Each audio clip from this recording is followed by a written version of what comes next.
Turner.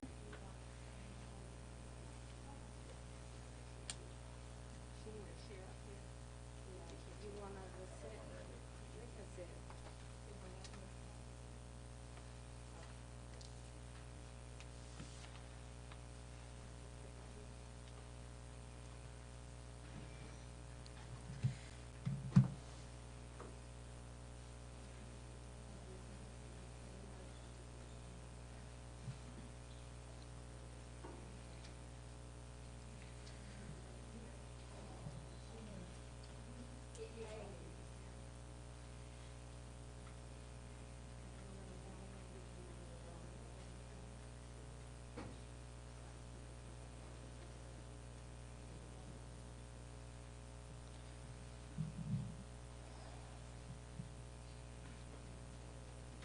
Y'all want to come up here?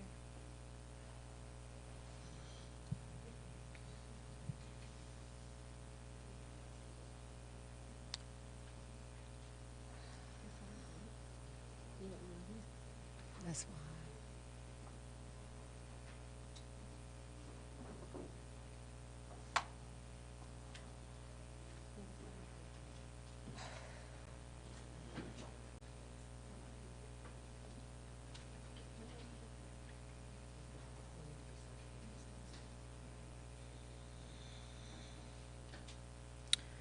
Good evening, and thank you all for being here. I am joined by council members Cleta Winslow, Carla Smith, George Shepard, Chair of the Public Safety Committee, Chief Rodney Bryant, and the family of Sequoia Turner.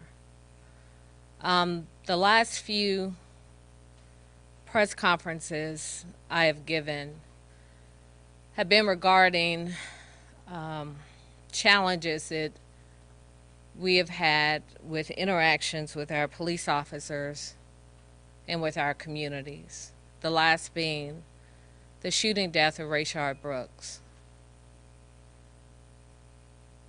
Sequoia Turner was shot and killed last night. And it was not by the hands of a police officer. It was by the hands of a coward. Cowards who are still out and about in our community.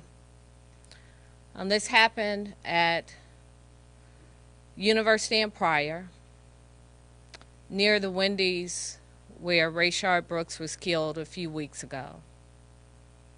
Following the death of Rayshard Brooks, there have been a number of protests in the area, and there have been challenges with the streets being closed off by many of the protesters. The day after the funeral of Rayshard Brooks, we went into the area and removed the barriers, so we thought. Last night, some people put the barriers back up.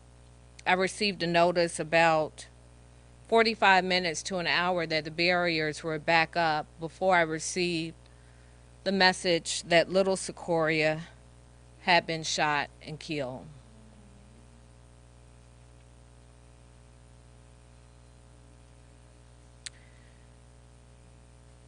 We've talked a lot about what we are demanding from our officers in our communities. We've protested, we've demonstrated,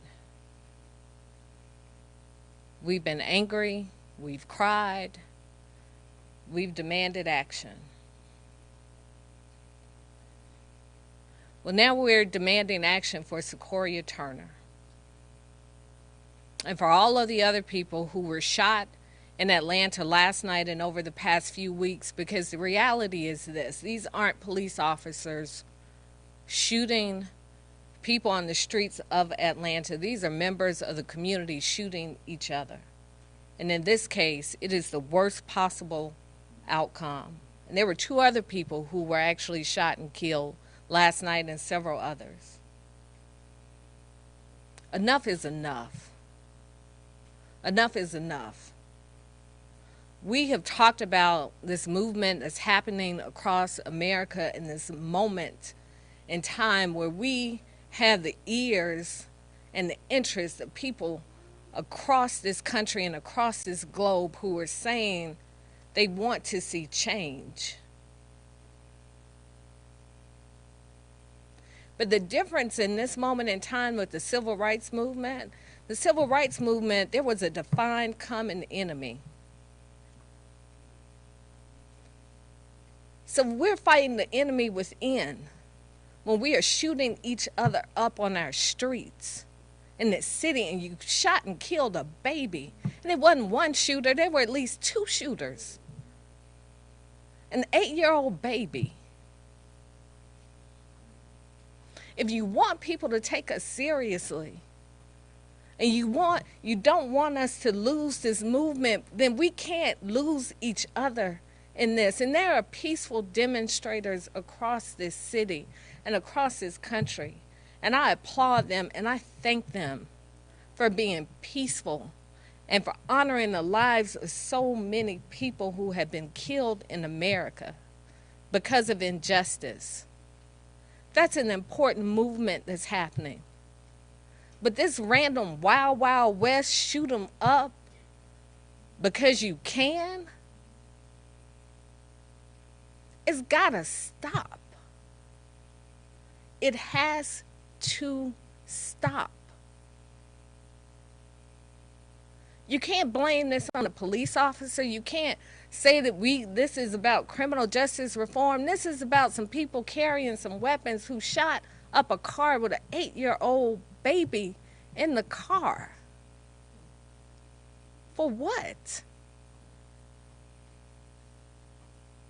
And I wish that I could stand here as mayor and tell you what the answers are and what the solutions are. But it's simple. We gotta stop this. We are doing each other more harm than any police officer on this force. We've had over 75 shootings in this city over the past several weeks.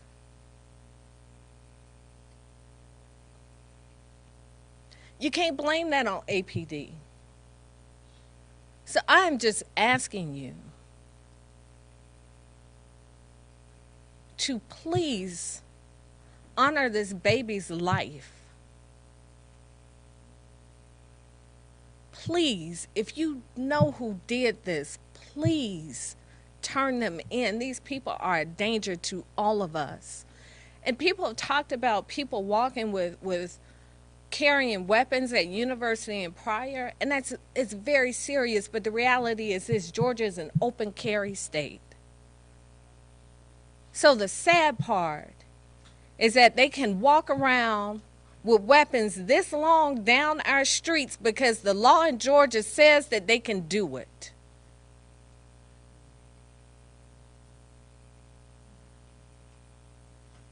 So you got people walking down the street with weapons this long because Georgia law says it's okay.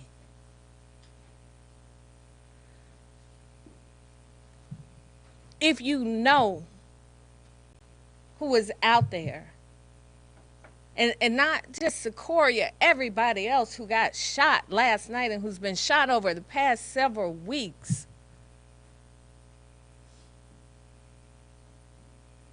you cannot be silent.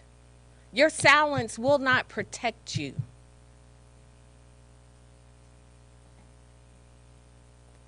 And what I want to see from us, I want to see the same anger and outrage. I want us to see it on behalf of Sequoia and all the other people and children who are getting shot in our streets. It's a lot of change that has to happen across this country. And police reform is a big part of it. But we also got to reform our own communities. An 8-year-old girl was killed last night because her mother was riding down the street.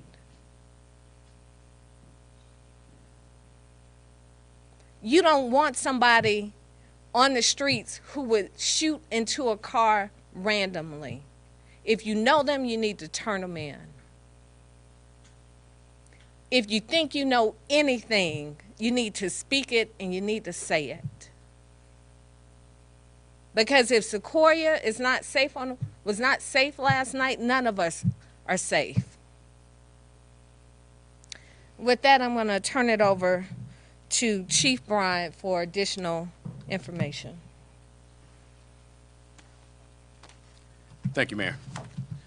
I will be speaking specifically to the incident that occurred last night. Last night at around 9:50 p.m., officers were dispatched to a person shot in the area of University Avenue and I-75-85. The call advised they were heading to Atlanta Medical with the shooting victim. Upon arrival at Atlanta Medical Center, officers met the occupant of the vehicle and determined the shooting victim was an 8-year-old child. The child received treatment at the hospital but did not survive her injuries. The preliminary investigation indicates the victim was riding in a vehicle with her mother and adult friend when they exited the interstate to University Avenue. The driver was attempting to enter the parking lot at 1238 Pryor Road when he was confronted by a group of armed individuals who had blocked the entrance. At some point, someone in the group opened fire on the vehicle, striking it multiple times, striking the child who was inside. The driver then drove to Atlanta Medical Center for help. Atlanta Police homicide investigators are working to determine the circumstances surrounding the shooting and to identify the suspect at this time. The investigation continues. We need the public's help in finding and arresting the people involved in this senseless act of violence. An innocent child lost her life, and this cannot be tolerated in the city of Atlanta. We're asking that the community reach out and contact Crime Stoppers and give us any information that they may have as it relates to this incident. Again, we cannot tolerate this level of lawlessness.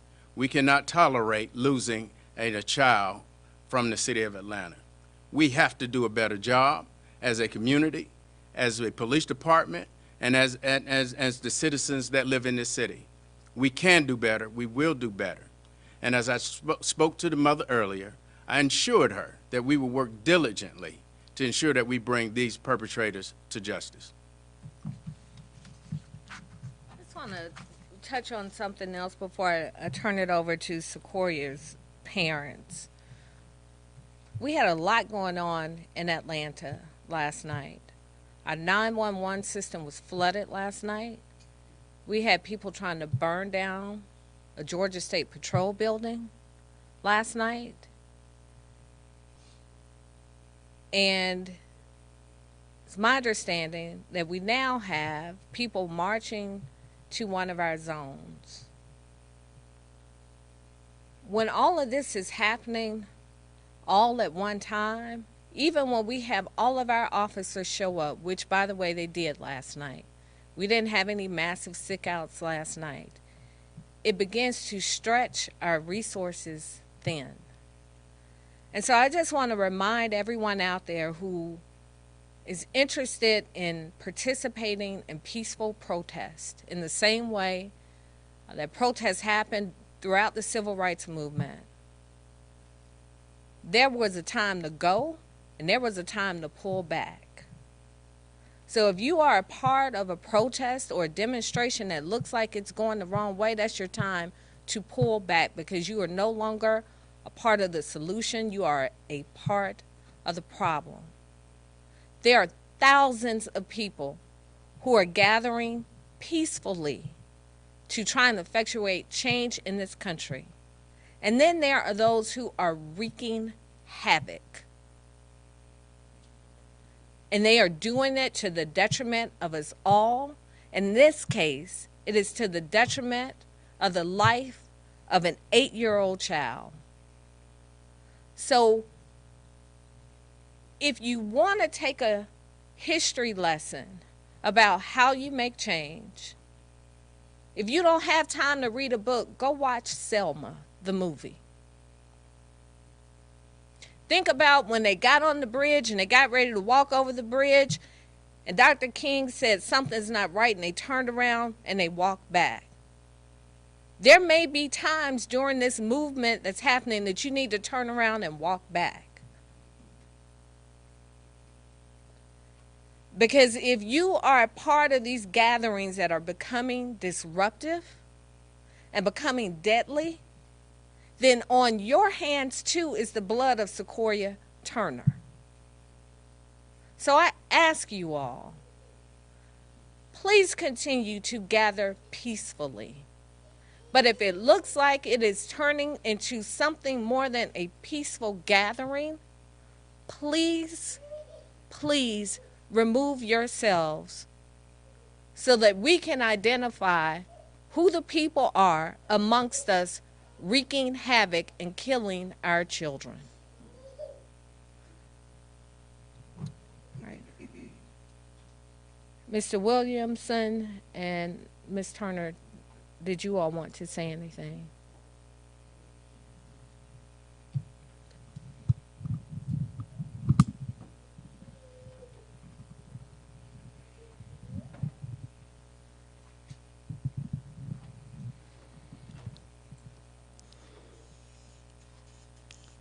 Help me. Help my baby.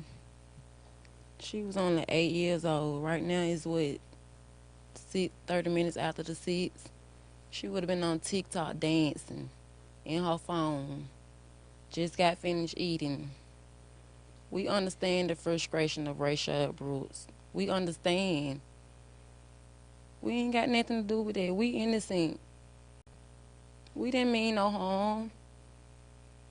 My baby didn't mean no harm. Somebody knows something.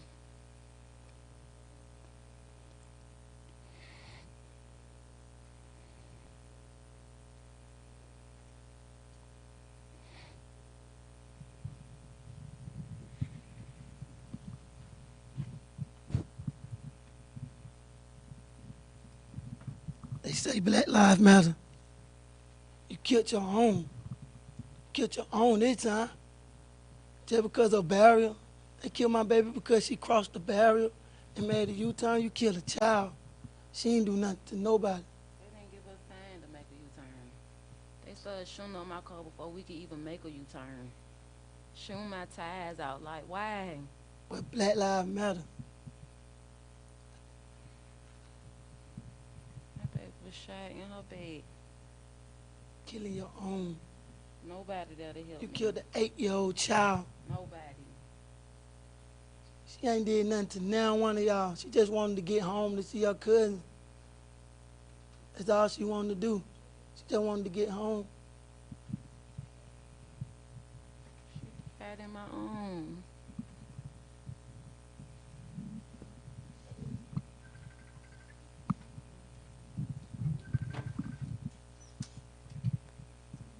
No, and the sad irony of this, you all watched the video of Rayshard Brooks. He talked about wanting to get home for his daughter's 8th birthday.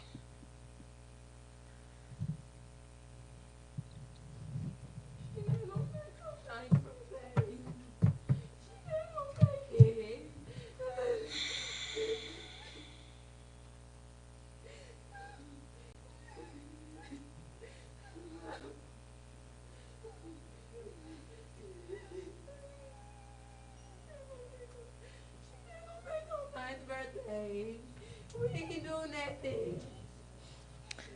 We didn't do anything. Let me just tell you all about this Wendy's location.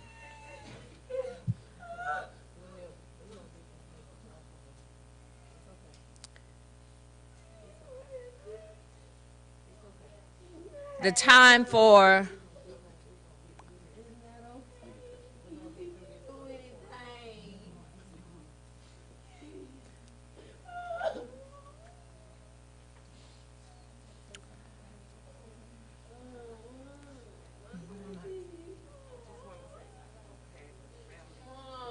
this. I just want to say something on behalf of our family. We're going to get through this because we are just that, a family. Whoever did this, we asking the public We are pleading. Call Crime Stoppers. Call the Atlanta Homicide. If you're in a different county, DeKalb County, call DeKalb County Homicide. If you see this person in a vehicle, get a tag number, something. We are pleading with you to come forward for this. We are pleading. This is a child life gone too soon. We are pleading. Anybody, if you know anybody that knows somebody that know this person's a person, please, we beg you. We beg you, please, please. Let's do this, bring this in for justice. If you out there and you hear this plea for a family to be able to sleep better at night, because Sequoia, my 8-year-old beautiful niece, got taken away out of nothing, I ask you to please just turn yourself in. Please, turn yourself in. This is your friend, your neighbor, your cousin. Please, please. We urge you, we beg you, please, call Crime Stoppers. Call Atlanta Police, DeKalb County Police, whatever police. Call somebody so we can get this case settled and get justice for Sequoia. Please. Thank you. Thank you. So we had, as I mentioned, sent people in the day after the funeral to begin to clean the area out. At the request of Councilmember Shepherd, our public safety chair, and our city council president, we had not completely closed the Wendy's location yet, given an opportunity to have discussions, giving them an opportunity to have discussions with the people who were still at the Wendy's. Well, we're not having any more discussions.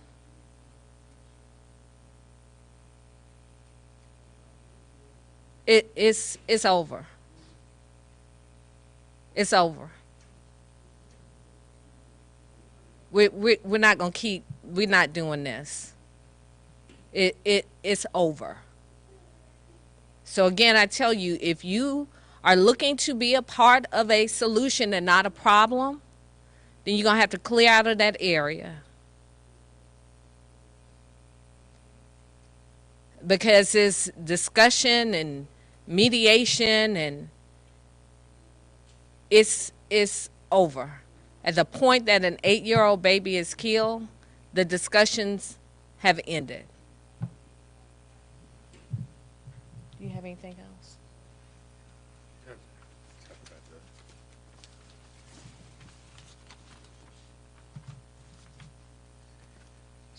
Excuse me. As the mayor stated, last night we had a unique night as it related to what occurred during the 4th of July.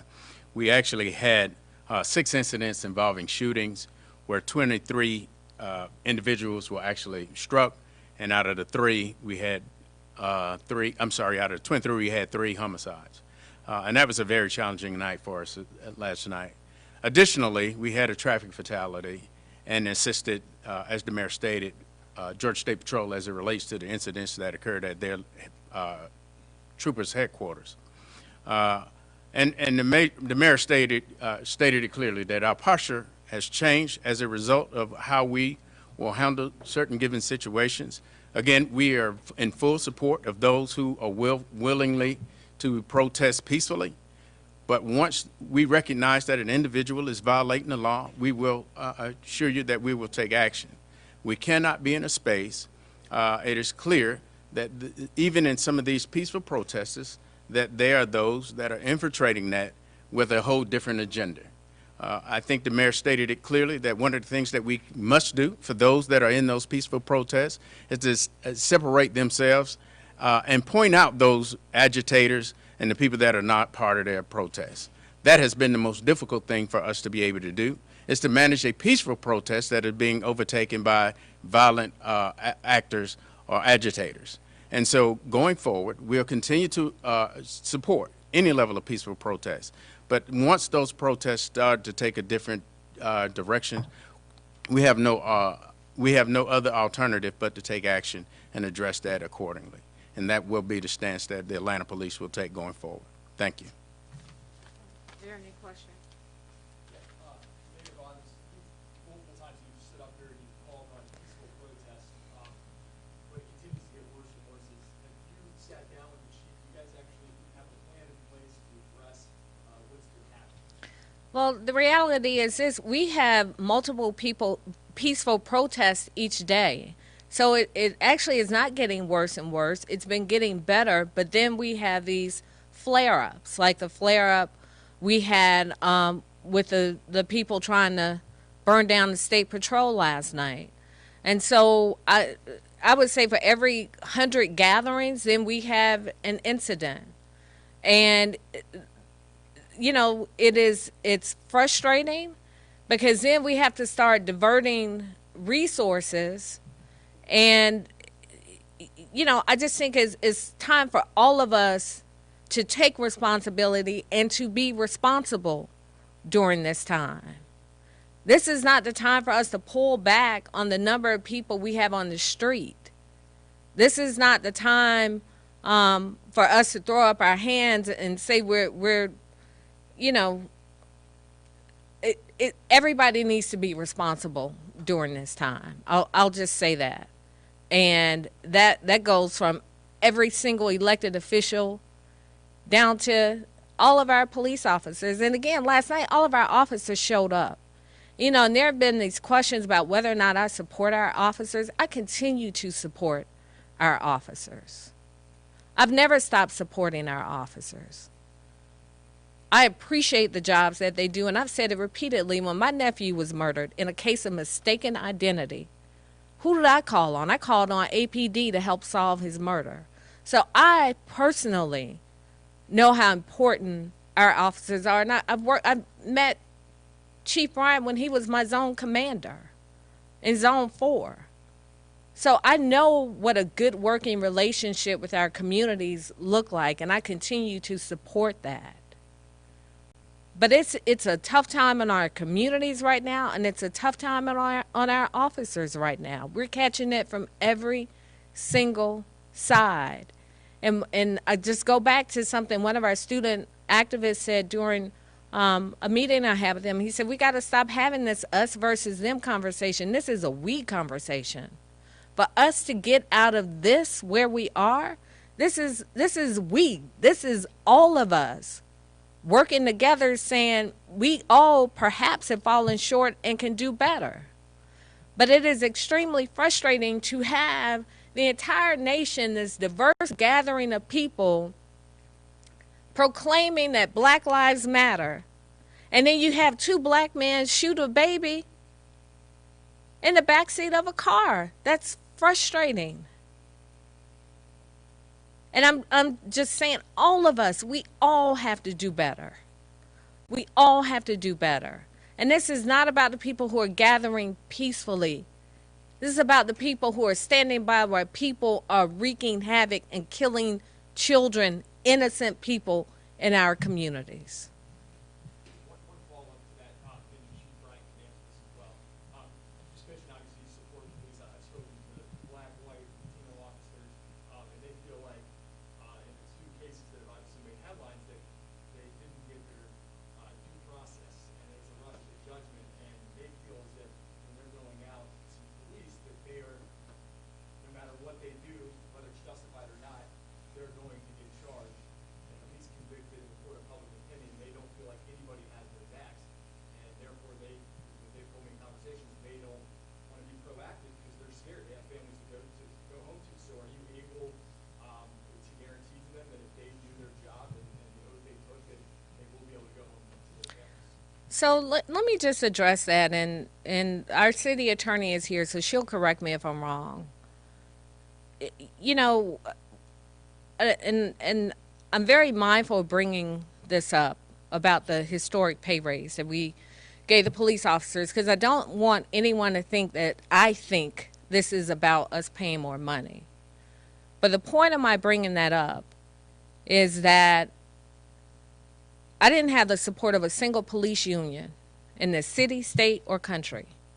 When I came in, I felt like our officers were underpaid when I came in as mayor, and they deserve more money because they shouldn't have to work 3 jobs, and they should be able to go home to their families and not be fatigued and resentful about policing in our city. So that was the commitment that I made, even when they didn't agree with me being the mayor. That commitment stands. But the reality is that as mayor, I have the authority to hire and fire every single employee that we have. That's the reality of my being mayor. And the union that says it represents our officers don't even have a formalized agreement with the city. There is no collective bargaining agreement. As a courtesy, which I think is an important courtesy, we allow them to say that they represent our officers. But I think with that comes a responsibility. So you claim it's politics, but yet you have a Senate, someone running for Senate at your press conference. That's what the union did. So I said it and I'll say it again. I made the decision to fire the officers, which as mayor and the CEO of the city in charge of 8,000 plus employees was my prerogative. Paul Howard made the decision to charge the officers. Paul Howard did not consult with me. He made that decision. And people can go to the polls and express how they feel about that decision in a few weeks. What I've also said is that in addition to those use of force cases, there are at least 17 other ones that have been sitting on Paul's desk for over a year. My request is deal with those use of force cases as well. Because in the same way, Rayshard Brooks' family wanted swift action, the college students' families want swift action, Jimmy Atchison's family is waiting, Oscar Kane's family is waiting, and the 15 other ones sitting on the desk. So, to the extent that I have inserted politics in any of this is because I'm a duly elected official as mayor. And that responsibility includes the firing of employees, which I made that decision. I will own that decision. That is not an indictment of our entire police force. In fact, my mother used to work at the police academy. I have a great deal of respect and regard for our police officers. But what happened last night with this little girl wasn't about police officers pulling back. Nobody pulled back. Everybody showed up last night, and I appreciate it. Because even in the midst of how our officers are feeling right now, they're still showing up, and they're still doing an honest day's work. This is about some people who don't have any respect for life and a life of a child. That didn't have anything to do with our police officers last night. Yes. Mayor, should the gathering at Wendy's, should that have been disbanded earlier? Well, you know, the interesting thing about that, Scott, I rode past there this week. I rode past there about 9:30 one day this week. There were just a few people out there. There were some people, there were some tents up. There were some people walking through the parking lot, looking around. I rode through University, you know, I was able to get through. So it's been these flare-ups. So, you know, based on what Secoria's mother said, somebody shot from Wendy's and from the parking lot of the package store. So even had the Wendy's been completely cleared out, somebody opened fire in the parking lot of the package store. No, I mean, I have 4 kids. My youngest are 9. So, I mean, this is terrible. I cannot begin to imagine the pain that those parents are going through. But even if nobody were in that Wendy's parking lot, somebody in that package store parking lot shot that little girl in the back seat.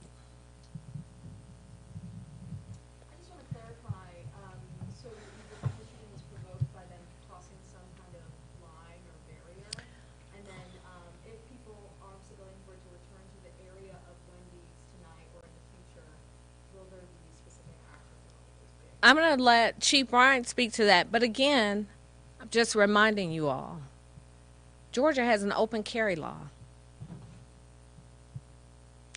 Unless somebody is pointing a gun or doing something unlawful with that gun, that simply because they're walking around with this gun doesn't give us probable cause to stop them.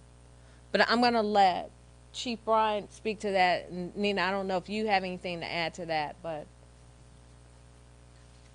So as it relates to how things were set up last night, we got the report that they had begun to put items into the street.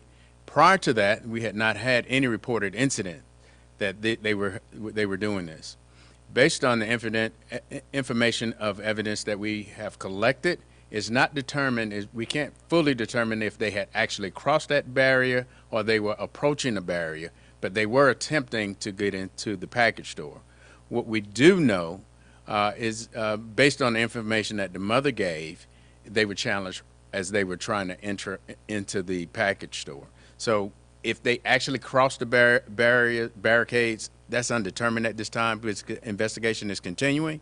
However, and as well as the mother actually left the scene to take her child to the hospital. So they weren't actually on the scene for us to really have a investigation there. But we will be able to flesh that out during our investigation. And then as for later tonight, if people armed civilians were to return, just because of the proximity to the Wendy's, would there be anything done, or would you? So that it puts us in a very unique space because the property at Wendy's is actually private property. It's not in the street. I can assure you that we are not allowing anyone to enter the city street and block any streets going forward. That will not happen. We are continuing to monitor that throughout the night to make sure that I'm kept abreast to make sure that that street remains clear. Last one. Do you have video of what happened? Do you have descriptions of the suspect? Do you know anything about these actors? We do have some vague description of the suspects at this time. We are looking over video, gathering video information so we can take a look at that. Whatever we have, you will be assured that we'll push it out so that we can get the assistance of you and the public at hand. I just, let me clarify something, because I know you all will come back and ask about this. Chief Bryant said we didn't have any reported blockings of the street. So the first time this week that I got a message that the street was blocked was about 45 minutes to an hour before the shooting. So that's not to say they hadn't blocked it, but nobody has reported it. And also 911 was flooded last night. So it was very difficult, especially, and this is just something for the public to keep in mind. If you call 911, don't hang up. Because sometimes people will hang up, call back, hang up, call back. It's going to put you in queue. Just hold on a couple of minutes and give an operator an opportunity to pick up. Were you here in town for everything last night? Yeah. When did you think you got the text message about 45 minutes after? Yeah, I will have to look back because I looked at it when I talked to Chief Bryan about Sequoia. I said, I just got this message that, so what was that, about 8:45 or so? 9:40, I think it's about. Yeah, so I got the message maybe about around 8:45 or so that a report had just come in. They had put the barricades up, and then about 45 minutes later, I got the call about the shooting. Because it made me go back and look at the message. So I thought I just got a message on this. And I thought that the two were, at that point, I thought the two were two related messages that I was getting. What do you know about these protesters? There's so many different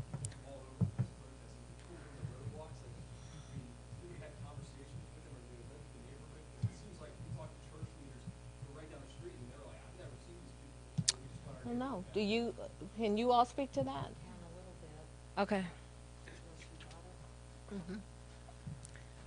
So, as a council member in that area, Wendy's is in my district. We had the community residents, and if you don't know, the neighborhoods, that's Reynoldstown, that neighborhood, I'm sorry, not Reynoldstown, Peoplestown.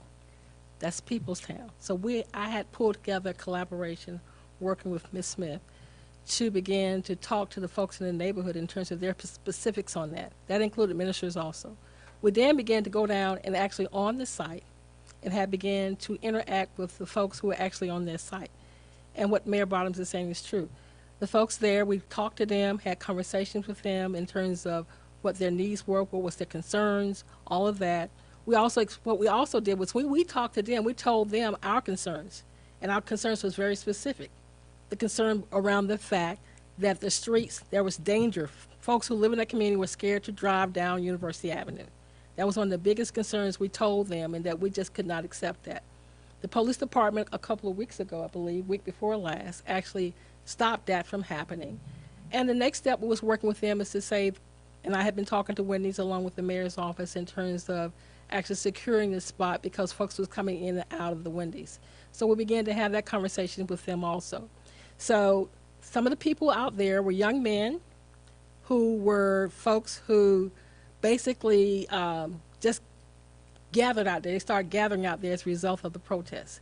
There was I've been out there for weeks and weeks. There's a whole different element of the original people were out there. The people who remained out there at this point were people who actually, some of them were friends of Rayshard Brooks. Some of them was even relatives of Rayshard Brooks. And some of them are folks who were basically saying that they supported Rayshard. So that was a cadre of them. And their position was that they were policing the site because they were not the ones who actually was doing the shooting. They were not the one that was doing the protesting that was violent. So we began to have this dialogue with them and began to have conversation with them. And I was sharing the information with the mayor's office along with Wendy's in terms of how could we talk about some of the things that could possibly happen. Unfortunately, by the end of this past week, that communication broke down. There was some mistrust issues. They stopped talking to me. We've been talking to the mayor about how we was going to go forth within the next week of barricading off the site. So we've been having conversations. There's a cadre of neighborhoods who still want to continue to have dialogue because we want to let people know in our communities, in all of our communities here, that this is our neighborhood. Some of the people who were out there were not people who actually had an address that was around the surrounding community. So these are folks who were just gathering there, other than some of the folks from the Brooks family, some other people. So, but they were people that we actually had a dialogue with. Thank you, everybody. Well, hold on. Chief Slaughter, I'm sorry, Fire Chief Slaughter is here. Is there anything you need to add? I know, Michael, you're about to pass out. I see you. Thank you, Mayor. Well, I would like to extend my condolences to the family. Really breaks my heart. What I would like to add is just I would like to remind everyone that the debris is actually very dangerous. And I was having conversations with Councilmember Shepherd last week. The people should really be careful as debris off gas for 3 to 4 weeks. And I was actually advising Councilmember Shepherd that I believe that the people actually should leave. And so I can't overstate the fact that I think it's a dangerous environment. That's all that I have, Mayor.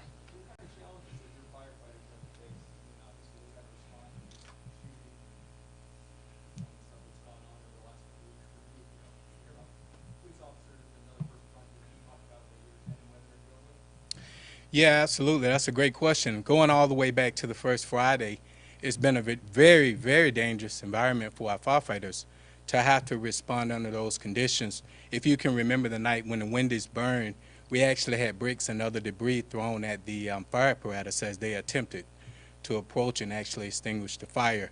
So no firefighters are trained to fight fire under riot conditions. That's just not something we train them to do. So yeah, it does add an extra element of danger on top of an already dangerous situation, to the degree that I've had to mandate the firefighters to wear the body armor that we issued them a couple of years ago. So yeah, absolutely, that's a great question. Very dangerous for the firefighters to respond into these environments. Yes, it is, because the safety of our firefighters is paramount. For me as fire chief, if their degree of hazard outweighs any element of good that we can do by responding on in, I'm absolutely not going to let them respond, especially if we can pretty well determine that there's no one trapped in the building. And that night at that Wendy's, we were pretty sure that no one was trapped inside. And so to allow those firefighters to continue to respond and risk their lives would have been really irresponsible and inappropriate.